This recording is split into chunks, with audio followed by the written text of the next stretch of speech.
Hi, Melanie. Hi, Ed. How are you doing? Good. So we've known each other since November now, but there's still some things that I don't know about you and about the project, and I'd like to ask you a few questions. You got it. Okay? Will you pour some paint? Yeah, I'm ready. Okay. So when did you move to New York? I know you're from California. I moved in September to start the project. I have a son and daughter, and there's the school. We wanted to make sure they were here in time for the new year. And what was the biggest transition for you moving from California to New York?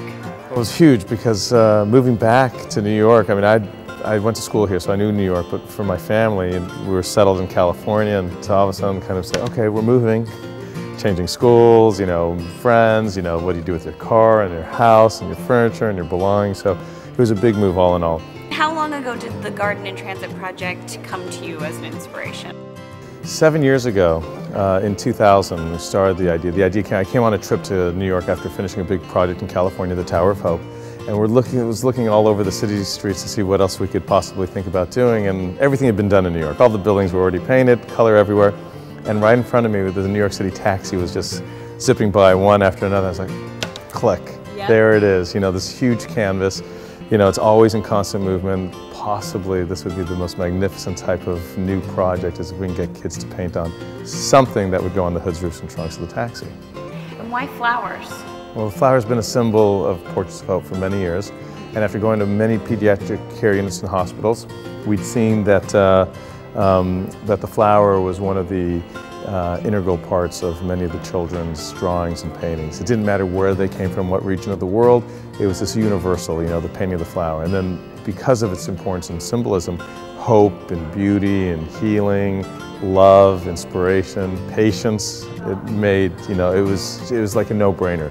It was friendly enough for the kids and understandable to the general public. It can be out on the city streets and everyone from any region of the world would recognize, oh, there's a six-petal flower. This is an important project for Portraits of Hope. We've worked with tens of thousands in a 4-year process. Here we have less than a year to work with upwards of 30 to 40,000 participants. We're talking about 800,000 square feet of vinyl covering the New York City taxi. Our largest project before that was 40,000 square feet to cover the largest blimp.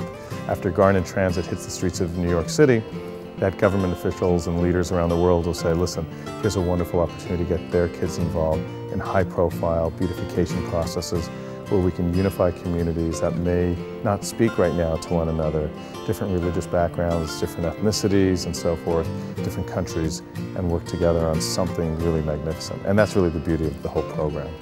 When you dream, dream big, as big as the ocean blue. When you dream it might come true. When you dream, dream big.